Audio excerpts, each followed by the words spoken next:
آپ کو اہم اپڈیٹ سے آگاہ کرتے چلیں۔ کراچی سمیت ملک بھر کے لیے بجلی کی فی یونٹ قیمت میں اضافے کا امکان ہے، جس کے لیے سی پی پی اے نے نیپرا میں درخواست دائر کر دی ہے۔ سی پی پی اے نے بجلی کی قیمت میں 82 پیسے فی یونٹ اضافے کے لیے درخواست جمع کروائی۔ مئی کے ماہانہ فیول ایڈجسٹمنٹ کی درخواست پر نیپرا اتھارٹی کل سماعت کرے گی۔ درخواست کی منظوری کی صورت میں صارفین پر تقریباً 12 ارب روپے کا اضافی مالی بوجھ پڑ سکتا ہے۔ درخواست کے مطابق مئی کے دوران 12 ارب 63 کروڑ 80 لاکھ یونٹس بجلی پیدا کی گئی۔ بجلی کی اوسط فیول لاگت 9 روپے 25 پیسے فی یونٹ رہی، جبکہ مئی میں فی یونٹ فیول لاگت کا تخمینہ 8 روپے 43 پیسے لگایا گیا۔ مئی میں پانی سے 33.27%، مقامی کوئلے سے 11.66% اور درآمدی کوئلے سے 13.54%، فرانس آئل سے 0.16% اور مقامی گیس سے 8.31% بجلی پیدا ہوئی ہے۔ نیپرا سی پی پی اے کی درخواست کے اعداد و شمار کا جائزہ لے کر فیصلہ جاری کرے گی۔ اہم خبر شامل کرتے ہیں۔ امریکہ اور ایران نے ایک دوسرے کے خلاف فوجی کارروائیاں روکنے پر اتفاق کر لیا، جبکہ دونوں ممالک کے درمیان آبنائے ہم سے متعلق تنازع کے حل کے لیے کل قطر کے دارالحکومت دوحہ میں اہم مذاکرات ہونے کا امکان ہے۔ امریکی ویب سائٹ کے مطابق دونوں فریقوں نے فی الحال تمام فوجی حملے روکنے کا فیصلہ کیا اور تجارتی جہازوں کو آبنائے ہم سے محفوظ آمد و رفت یقینی بنانے کے لیے تکنیکی مذاکرات جاری رکھے جائیں گے۔ رپورٹس کے مطابق گزشتہ ہفتے سوئٹزرلینڈ میں ہونے والے مذاکرات کے دوران دونوں ممالک کے درمیان ایک مفاہمتی یادداشت طے پائی تھی، تاہم آبنائے حرز میں بحری آمد و رفت سے متعلق شقوں کی مختلف تشریحات کے باعث حالیہ دنوں میں کشیدگی دوبارہ بڑھ گئی ہے۔ ذرائع کا کہنا ہے کہ امریکہ نے ایران کی بندرگاہوں پر عائد بحری ناکہ بندی ختم کرنے پر آمادگی ظاہر کی ہے، جبکہ آبنائے ہم سے تجارتی جہازوں کو محفوظ گزرگاہ یقینی بنانے کے لیے اپنے بھرپور کوششوں کا یقین دلایا ہے۔ امریکی حکام کے مطابق دوحہ میں ہونے والے مذاکرات میں امریکی تکنیکی ٹیم کے سربراہ نک اسٹیورٹ بھی شریک ہوں گے، جبکہ اس سے قبل امریکہ اور ایران کے درمیان آبنائے حمص میں بحری ٹریفک کی ہم آہنگی کے لیے براہ راست رابطہ ہاٹ لائن قائم کرنے پر بھی اتفاق کیا گیا، تاہم یہ نظام تاحال فعال نہیں ہو سکا۔ وائٹ ہاؤس نے اس پیش رفت پر فوری طور پر کوئی باضابطہ رد عمل جاری نہیں کیا۔ صدر مملکت کے ترجمان مرتضیٰ سولنگی نے کہا کہ افغان حکومت دہشت گردوں کی سرپرستی کر کے بھارت اور اسرائیل کو خوش کر رہی ہے۔ سابق نگران وفاقی وزیر اطلاعات اور صدر مملکت کے ترجمان مرتضیٰ سولنگی نے وفاقی وزیر اطلاعات عطاء اللہ تارڑ کی دہشت گردی سے متعلق ایکس پوسٹ کو ری شیئر کرتے ہوئے افغان طالبان پر سخت تنقید کا اظہار کیا۔ مرتضیٰ سولنگی نے اپنی پوسٹ میں کہا کہ غیر قانونی افغان طالبان حکومت اپنی سرزمین سے دہشت گردوں کو پاکستان کے لیے بے گناہ شہریوں اور بہادر سیکورٹی اہلکاروں کے خلاف کارروائیوں کے لیے استعمال کر کے پاکستان کے عالمی امن ساز تشخص کو نقصان پہنچانے کی کوشش کر رہی ہے، تاکہ نریندر مودی اور بنیامین نیتن یاہو کو خوش کیا جا سکے۔ انہوں نے کہا کہ افغان طالبان یا تو یہ سمجھتے ہیں کہ پاکستان کوئی کارروائی نہیں کرے گا، یا پھر انہیں یقین نہیں کہ ان کے سرپرست ان کا تحفظ کریں گے۔ مرتضیٰ سولنگی نے کہا کہ پاکستان نہ صرف دہشت گردوں کو ان کے انجام تک پہنچائے گا، بلکہ ان کی سرپرستی اور مالی معاونت کرنے والوں کو بھی ایسے انجام سے دوچار کرے گا۔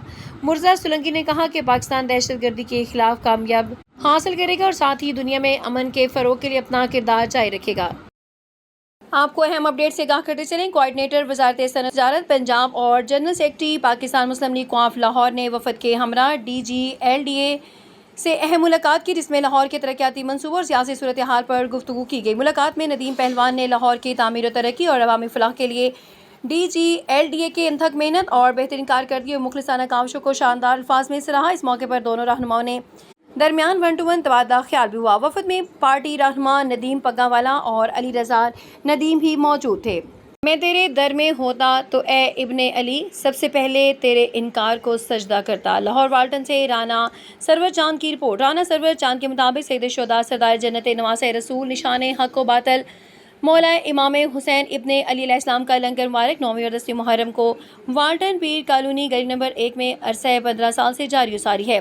گزشتہ روایت کے مطابق بانی لنگر پیر مخدوم اسد ہاشمی المعروف، پیر چاند شاہ آستانِ عالیہ ملتان شریف اور عزت مآب پیر انوار شاہ آستانِ عالیہ چراغیہ والٹن نے دعا فرمائی اور لنگر کا آغاز کیا۔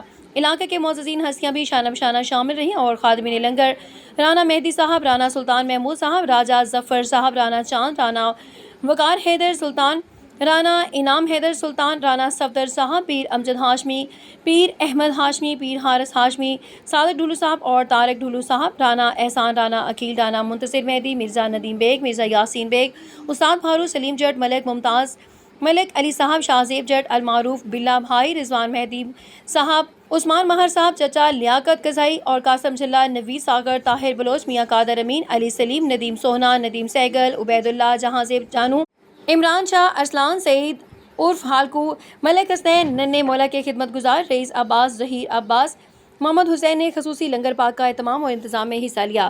لنگر پاک میں تمام مکتب فکر سے تعلق رکھنے والے معززین نے شرکت فرمائی۔ یہ لنگر پاک علاقے کے اتحاد، خلوص، عشق اہل بیت کی اعلیٰ مثال قائم کرتا ہے اور فرقہ واریت کو مکمل نفی کرتا ہے۔ آپ کو اہم خبر سے آگاہ کرتے چلیں، چنگی امر سندھو مین بازار کے قریب واقع سپا والا قبرستان شدید انتظامیہ میں بے حسی کا منظر پیش کر رہا ہے۔ قبرستان کے باہر کچرے کے ڈھیر لگے ہوئے اور اندر گرے ہوئے درختوں کی وجہ سے راستے بلاک ہیں۔ اپنے پیاروں کی قبروں پر فاتحہ خوانی کے لیے آنے والے شہری شدید خوار ہو رہے ہیں۔ شہریوں نے وزیر اعلیٰ پنجاب مریم نواز شریف سے اپیل کی ہے کہ جس طرح پورے پنجاب میں زبردست کام ہو رہا ہے، اسی طرح قبرستانوں کی حالت ازار کو بھی فوری نوٹس لیا جائے اور صفائی کروائی جائے۔ ایڈریس: مین بازار، نمبر 2، سپا والا بازار، Ferozepur road, cantonment board, Lahore, cantt. آپ کو اہم اپڈیٹ سے آگاہ کرتے چلیں، مغل پورہ پولیس کی کارروائی، ریکارڈ یافتہ منشیات فروش گرفتار۔ مغل پورہ پولیس نے خفیہ اطلاع پر ملزم کو سہواڑی اسٹاپ سے گرفتار کیا۔ ملزم علاقہ کے گرد و نواح میں آن لائن آرڈرز پر منشیات سپلائی کرتا تھا۔ ملزم حمزہ کے قبضے سے 1 کلو 320 گرام چرس برآمد۔ ملزم حمزہ کے خلاف مقدمہ درج کر کے ونگ انویسٹیگیشن کے حوالے کر دیا گیا۔